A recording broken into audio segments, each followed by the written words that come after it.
जय आरसीएम, जय RCM. Very good very good. बजाओ सब लोग ताली। जय आरसीएम।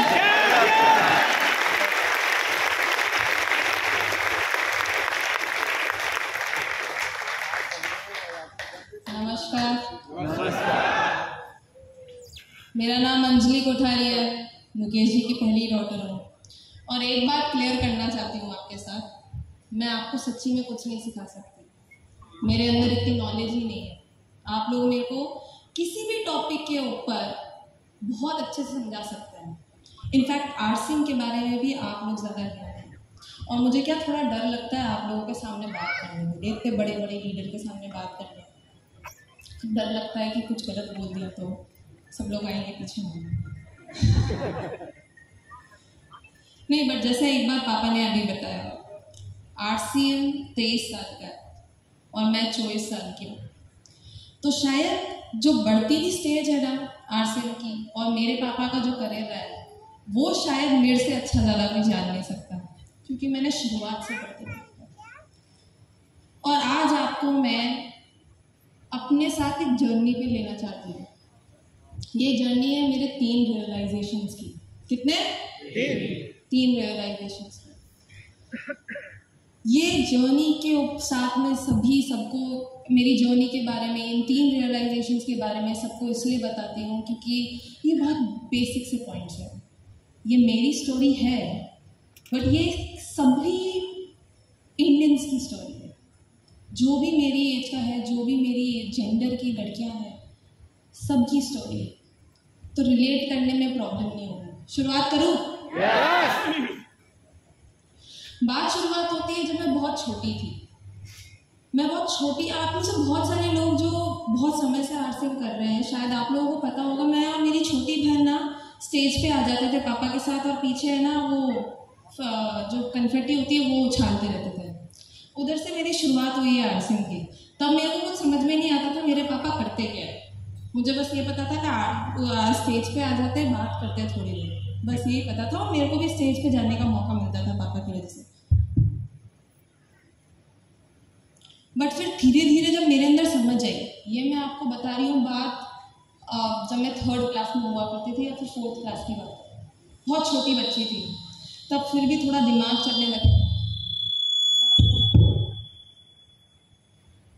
अब तो नहीं होगा? कहाँ पे थी यार, भुला दिया। छोटी बच्ची 3 साल से 4 साल। हाँ, मैं 3rd क्लास में या फिर 4th क्लास में हुआ करती थी। और उस समय मेरे पापा मम्मी ने मेरे को एक शिमला ट्रिप पे भेजा था स्कूल के साथ जाया। तो मेरे को मेरे पापा मम्मी ने एक 3rd क्लास के हिसाब की एक बच्ची के हिसाब से 200-300 रुपये साथ में भेजे थे, क्योंकि स्कूल तो खाना पीना वगैरह देख ही रहा था।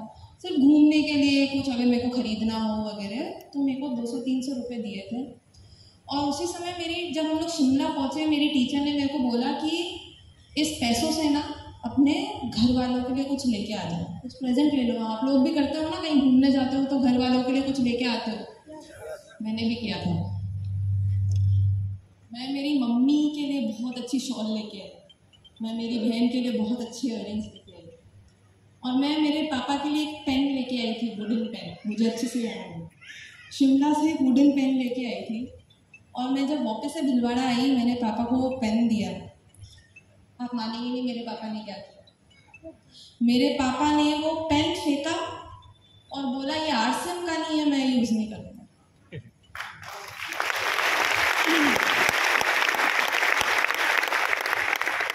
अभी आप लोगों को ताली बजाना बहुत अच्छा लग रहा होगा इसके ऊपर। आपको लग रहा होगा मुकेश जी सिर्फ आरसीएम के प्रोडक्ट्स यूज करते हैं। बट आपको पता है ना, मैं छोटी बच्ची थी, मेरे ऊपर क्या गुजरी होगी। मुझे इतना गुस्सा आ गया था मेरे पापा के ऊपर, मैंने डिसाइड कर लिया इस इंसान के लिए कभी कुछ लाना ही नहीं, कभी कुछ करना ही नहीं इस इंसान के लिए, इसको रिस्पेक्ट ही नहीं। मैंने डिसाइड कर लिया कि मैं मेरे पापा के लिए कभी कोई गिफ्ट नहीं लाऊंगी, क्योंकि उसके बाद भी ऐसा होता रहा, बहुत होता रहा। पापा के साथ जब भी कहीं जाते तो ये आरसीएम का नहीं है, मैं नहीं करूँगा, ये नहीं है, वो नहीं है, जो भी जहाँ पे भी आरसीएम नहीं है मैं नहीं करूँगा, मैं नहीं जाऊँगा, बस यही रटा है दबा। और फिर क्या धीरे धीरे जब भी है ना बहुत सारे हमारे घर पे ड्राइंग रूम भरा हुआ रहता था आरसीएम के जो भी लोग बाहर ज्वाइन करना चाहते थे, जो एग्जिस्टिंग डिस्ट्रीब्यूटर्स थे, तो हमारा घर उससे भरा हुआ रहता था। लोग बाग कई बार 5 बजे सुबह आ जाते थे हमारे घर के लॉन में बैठने के लिए, क्योंकि उनको हमारे पापा के साथ मीटिंग कहीं और जाना रहता था, तो सुबह 5-5 बजे आ जाते थे लोग बाग। और ऐसा गुस्सा आता था कि यार ये लोग तो ठीक है, मेरे पापा, ये इनकी वजह से मैं क्यों डिस्टर्ब हूँ। अब ये लोग बाग आते तो परेड तो मेरी और मेरी बहन की लगती है ना, है परेड तो हमारी लग जाती है। तो दिमाग खराब हो गया, डिसाइड कर लिया मैंने आरसीएम तो बिल्कुल खराब चीज़ है, ऐसी चीज़ है जो मेरे से कभी नहीं होगी, पापा कर लेते ठीक है। इतनी हेट हो गई थी आरसीएम की वजह से।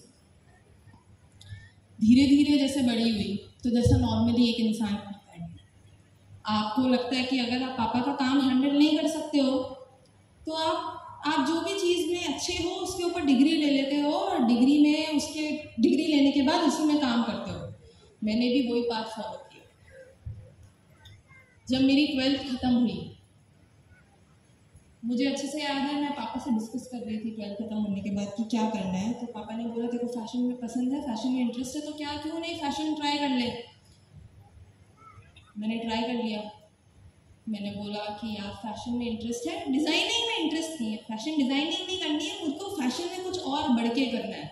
तो मैंने फैशन कम्युनिकेशन, मतलब आपके कपड़ों के द्वारा या फिर फैशन की मार्केटिंग सबसे इजी वर्ड्स में समझा सकती हूँ कि जैसे आप कपड़े खरीदते हैं, डिज़ाइनिंग तो सिर्फ 20% प्रोसेस होता है कपड़ों के लिए, उसका रेस्ट 80% फैशन मार्केटिंग होती है, तभी आप बड़ी बड़ी ब्रांड्स को बड़ी मानते हो। तो मैंने उसमें अपनी क्वालिफिकेशन की, और क्वालिफिकेशन ख़त्म करने के बाद मैंने 3 कंपनी में अप्लाई किया था एज ए पब्लिसिस्ट, क्योंकि मैं बीच में भी जब कॉलेज में थी तब मैंने इंटर्नशिप्स खूब की थी अलग अलग सेगमेंट में, कभी फैशन स्टाइलिंग में, कभी मार्केटिंग में, कभी पीआर में। तो पीआर की इंटर्नशिप करने के बाद मुझे ऐसा लगा कि शायद मेरे लिए जो इंटरेस्ट मेरा जो है वो पब्लिसिटी है। तो जब मेरा ग्रेजुएशन हो गया मैंने 3 कंपनीज में अप्लाई किया। मज़े की बात है, तीनों कंपनी में एडमिशन हो गया, तीनों कंपनी में मैं पास हो गई। बट फिर एक कंपनी मेरे को बहुत ज़्यादा शाइन की, वो थी रेनड्रॉप मीडिया। और रेनड्रॉप मीडिया काम करता था सेलिब्रिटीज़ के साथ और फिल्म्स के साथ, तो मेरा काम काफ़ी हुआ करता था। शुरुआत के 1 साल मैंने सिर्फ अपने जितने भी सेलिब्रिटीज़ आप देखते हैं, शिल्पा शेट्टी, करण कुंद्रा, ये बिग बॉस को ही देखते हैं यहाँ पे, मेरे को लग रहा है देखते होंगे, देखते हैं सारे बिग बॉस की सेलिब्रिटीज़ को हैंडल किया, अनिल कपूर, प्रियंका चोपड़ा। आप मतलब किसी का भी नाम लीजिए, शायद थोड़ा ब्रीफ मोमेंट पे मैंने काम किया ही होगा, बट ये लोग थे जिनके ऊपर मैंने बहुत ज़्यादा काम किया, जिनके साथ मैंने बहुत ज़्यादा टाइम स्पेंड किया। और किसको अच्छा नहीं लगता है ना सेलिब्रिटीज़ के साथ घूमना फिरना, उनकी गाड़ी में बैठना, उनके घर पे जाना, उनके साथ खाना खाना, सबको अच्छा लगता है। तो शुरुआत के 6 महीने मैंने बहुत मज़े किए अपनी जॉब में। मुझे ऐसा भी लगता था कि अब तो पापा मम्मी इस सिनेरियो में है ही नहीं, अब तो ये मेरे खुद के पैसे, मैं तो मज़े करूँगी। तो मैंने खूब मज़े किए, खूब मज़े किए। अपनी जो भी क्लोज टू 1 लाख रुपये सैलरी थी मेरी शुरुआत में, और मैंने उससे बहुत मज़े किए। मुझे ऐसा लगा था कि अब तो पापा मम्मी कुछ बोल ही नहीं सकते, अब तो मेरा लाइफ है, अब तो मेरी करियर है, तो उसका मैंने मज़ा उठाया। बात मेरे लिए तब चेंज होने लगी जब 6 महीने हो गए थे मेरी जॉब, और आप मानेंगे नहीं, मैं अपनी जॉब में बहुत धीरे धीरे अच्छी हो गई थी। शुरुआत में 6 महीने में काफ़ी अच्छी हो गई थी, और मेरे बॉस ने मेरे को एक और प्रमोशन देने के लिए बुलाया, और 6 महीने के प्रमोशन देने के साथ साथ उन्होंने बोला कि यार अगर ये प्रमोशन चाहिए ना तो 2 साल कंपनी के साथ परमानेंट होना पड़ेगा। तो मैंने बोला भाई चलो ठीक है कर लेंगे, पर दिमाग ऐसा भी चल रहा था कि यार 6 महीने मेरे को पता है मैंने कैसे काम किया। आप मानेंगे नहीं, सेलिब्रिटीज़ के साथ मैं काम करती थी, फिल्म्स के ऊपर मैं काम करती थी ना, मैं 8 बजे उठती थी सुबह, चली जाती थी घर से 9 बजे तक, और रात में 3 बजे रोज होते। क्योंकि आप लोगों को बता दूँ ये सारे सेलिब्रिटीज़ उल्लू होते, रात में ही जुड़े, सुबह उठना आता ही नहीं। ऐसी लाइफस्टाइल हो गई थी मेरी उन 6 महीनों में। मतलब जिस काम से मुझे प्यार था ना, उस काम से मुझे प्यार भी नहीं लगा। मैं पता नहीं मर दूर के तो उड़ती थी, काम करना अच्छा नहीं लगता था, बस करे जा रही थी। इतना पता था कि अच्छी वो काम मैं जो भी कर रही हूँ ठीक कर रही हूँ।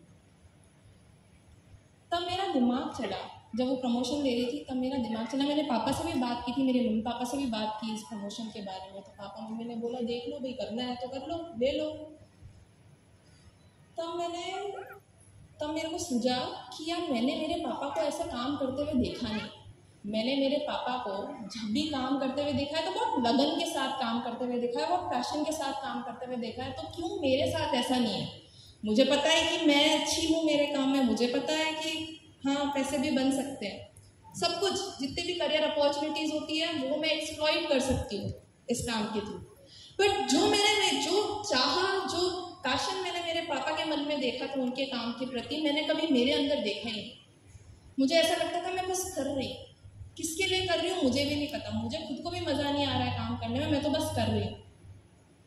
जब ये रियलाइजेशन हुआ ना मेरे को, तब मेरे को अभी बताती हूँ कि शायद मेरे को लगा कि शायद मेरे पापा जो करते हैं ना वो मेरे से तो अच्छा ही है। उस समय फिर भी ऐसा नहीं सोचा था कि हाँ चलो पापा का बिजनेस क्या आरसीएम का बिजनेस ज्वाइन करूँगी, तो अभी ऐसा नहीं लगा था। मैंने कब सोचा ही नहीं था कि मैं पापा की राह पे चलूँगी, कभी भी नहीं। बस ऐसा ही पता था कि बस हाँ जो पापा करते हैं वो अच्छा है, वो मेरी राह नहीं है, मेरे को बस ढूंढने की ज़रूरत है जो मेरे को करना है, शायद वो मेरे को अभी तक मिला नहीं है। तो मैंने इसी चक्कर में दूसरी कंपनी ज्वाइन कर ली, क्योंकि मेरी डिग्री थी फैशन में। तो मैं पहले पीआर करती थी ना, पहले पब्लिसिटी पीआर करती थी और फिल्म्स पीआर करती थी, अब मैं फैशन पीआर करने लगी थी। फैशन पीआर में आप लोगों ने सब्यसाची का नाम सुना होगा, सुना है? कुछ नहीं, बहुत कम लोगों ने सुना है, या सब लोग बोल ही नहीं रहे, चुप बैठा रहना अच्छा लग रहा है? नहीं सुना है। लड़कियों ने सुना होगा, हाँ लड़कियों ने सुना होगा। आप जितनी भी बड़ी सेलिब्रिटीज देख लो, सबकी शादी में, उन सबकी शादी में अगर उनका लहंगा देखोगे तो सबके लहंगे सब्यसाची के लहंगे होते हैं। या फिर एक और डिज़ाइनर है, आप लोगों को पता नहीं होगा शायद उनके बारे में, अबू जानी संदीप, उनके डिज़ाइनर लहंगे ही 10 लाख से चालू होते हैं, 10 लाख। और 10 लाख तो सबसे बारीक काम वाला, ऐसा भी नहीं लगेगा कि आपने सब्यसाची करनी। मैंने इतने बड़ी ब्रांड के साथ काम किया लगा, क्योंकि मेरे को ऐसा लगा शायद चेंज ही उस समय बेटर ऑप्शन रहेगा मेरे लिए। तो मैंने चेंज कर ली अपनी नौकरी, और उसमें भी बिल्कुल भी मज़ा नहीं आ रहा, दिमाग ख़राब हो गया, वो तो उससे भी 3rd क्लास में। ऐसा दिमाग फ्राई हुआ कि मैंने पापा को बोला, पापा यार बिल्कुल भी मज़ा नहीं आ रहा है काम में, क्या करूँ? पापा ने बोला अब तो तेरी जर्नी है, तू डिसाइड कर।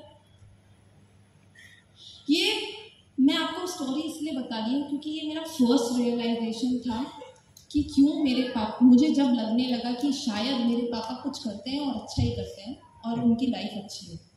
ये था मेरा फर्स्ट रियलाइजेशन, जहाँ पे इस समय मैं आरसीएम के बारे में बिल्कुल भी नहीं सोच रही थी। आरसीएम से लेना देना ही नहीं था, 1 हैंड डिस्टेंस, बिल्कुल दूर रहा करती थी मैं आरसीएम से उस समय।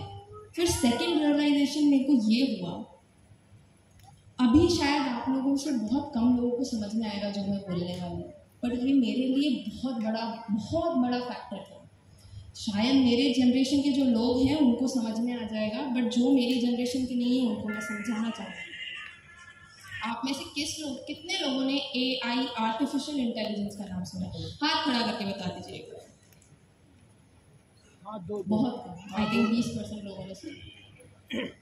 आर्टिफिशियल इंटेलिजेंस, अगर आपको आसान सी भाषा में समझाऊं, आर्टिफिशियल इंटेलिजेंस का मतलब है कि आप जो चीज़ें मैन्युअली करते हैं वो कंप्यूटर्स करने लग जाए। आपका सारा डेटा, सब कुछ जो करता है वो कंप्यूटर अपने आप आराम से कर देता है। माने कि जैसे जो मेरी एज के नहीं है, जो मेरे दादा की एज के हैं, दादी की एज के हैं, वो उस समय बात करते थे कि यार जब हम लोग बुढ़े हो जाएंगे ना, तब देखना पूरे कंप्यूटर्स पूरी दुनिया में काम करेंगे, इंसानों की ज़रूरत ही नहीं पड़ेगी। और अब ये बताते हुए बहुत ज़्यादा उनको आश्चर्य होगा कि ये चीज़ें होने लग गई है। आजकल ऐसा काम कोई सा भी नहीं है जो एक कंप्यूटर नहीं कर सकता, जिसके लिए इंसान की ज़रूरत है। ऐसा कोई सा भी काम नहीं है, आपकी सारी चीज़ें कंप्यूटर कर सकती है। और ये मेरे लिए इसलिए इतना बड़ा फैक्टर था क्योंकि मेरा कई बार काम हुआ करता था जर्नलिस्ट से, मीडिया चैनल से। कई बार क्या होता था, क्योंकि मेरी पब्लिसिस्ट की नौकरी थी, कई बार जो न्यूज़ आप देखते हैं ना, वो न्यूज़ पहुंचाने का काम मेरा होता था, क्योंकि मैं पब्लिसिटी कर रही थी। तो मेरे को जर्नलिस्ट से बहुत ज़्यादा टच में रहना पड़ता था। आप जितनी भी न्यूज़ देखते हैं ना, वो शायद मैं कभी कभार स्क्रिप्ट कर देती थी, क्योंकि जर्नलिस्ट की आदत होती है ऊटपटांग लिखना, तो उनको कंट्रोल करके रखना पड़ता है। इस कंट्रोल के पीछे कई बार मेरे को न्यूज़ या फिर आर्टिकल खुद बना के लिख के देने पड़ते थे। हाँ सर, पैसा उनसे लेना। उस काम को आज के 1 साल पहले मैं 2 दिन में करती थी, यानी कि मैं उसकी रिसर्च करती थी पहले, फिर उसके बारे में लिखती थी, फिर उसके अप्रूवल्स होते थे, बहुत सारे राउंड्स चलते थे। एक न्यूज़ आर्टिकल को पब्लिश करने के पीछे बहुत ज़्यादा माथापच्ची होती थी। बट आज के 6 महीने पहले एक टेक्नोलॉजी आई जिसका नाम है चैट जीपीटी। कितने लोगों ने सुना है चैट जीपीटी के बारे में? बहुत लोग। चैट जीपीटी एक ऐसा माध्यम है जिससे आप सिर्फ उसको बोलो कि देव भाई मैं एक स्पीच देने जा रही हूँ, तेरे को ये स्पीच तैयार करनी है। मेरे पापा को जब मैंने इस चैट जीपीटी के बारे में बताया तो पापा ने वही किया। पापा ने बोला मैं अपनी डॉटर से नाराज हूँ, एक लेटर लिखो। तो चैट जीपीटी ने पूरा लेटर लिख दिया। मतलब चैट जीपीटी ने आज जो मेरा 2 दिन का काम था वो 5 मिनट का काम बना दिया। और ये तो सिर्फ शुरुआत है। मुझे बस इसी से पता चल गया था कि ये फ्यूचरिस्टिक जॉब है ही नहीं।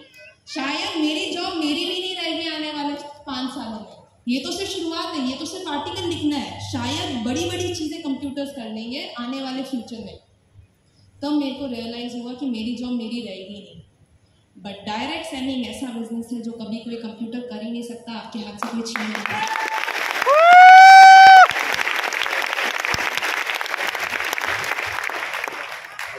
पूछो क्यों? बहुत कम लोग पूछ रहे हैं क्योंकि हाँ वाई, क्यों वाई, वेरी गुड। क्योंकि डायरेक्ट सेलिंग में आपको ह्यूमन इमोशंस बनाने पड़ते हैं, ह्यूमन इंटरेक्शंस क्रिएट करने पड़ते हैं, लोगों के साथ बात करनी होती है। जब कोई कंप्यूटर वो बात करना जानता ही नहीं है तो आपकी नौकरी कोई कंप्यूटर कैसे ले सकता है? पॉसिबल ही नहीं है। हमें शुरुआत से सिखाया जाता है, अंकल आप बताना मैं सही बोल रही हूँ कि नहीं बोल रही हूँ। हमें शुरुआत से जब हम छोटे थे हमें सिखाया जाता है कंप्यूटर को तो सिर्फ 0 और 1 समझ में आता है, राइट? यस। राइट?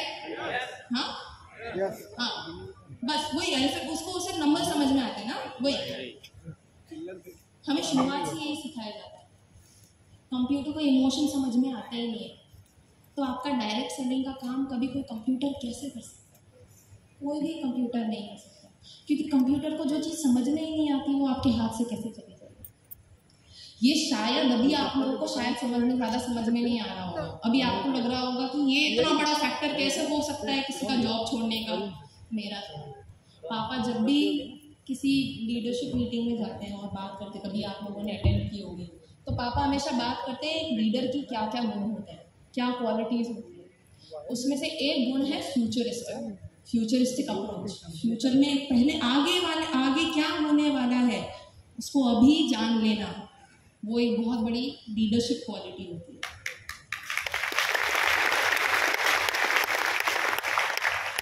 और ये चीज़ मेरे को समझ में आई। मैंने बोला शायद मेरी नौकरी तो मेरे हाथ से अभी तो पैसे मिल रहे हैं, शायद आने वाले फ्यूचर में रहेगी नहीं। और अभी भी ऐसा ही लग रहा था, आरसीएम तो करना नहीं है, बस ऐसे ही लग रहा था कि हाँ चलो पापा की नौकरी हमेशा रहेगी, पापा की नौकरी फिक्स है, मुझे मेरा नहीं पता था। बस ये फ्यूचर लग रहा था कि हाँ शायद इसके अंदर कुछ ना कुछ है। थर्ड रियलाइजेशन मेरा ऐसा था, उसकी भी एक अलग स्टोरी है। उसकी स्टोरी ये है कि जब मैं अपनी नौकरी कर रही थी, आप लोगों को जैसा मैंने बताया, मैं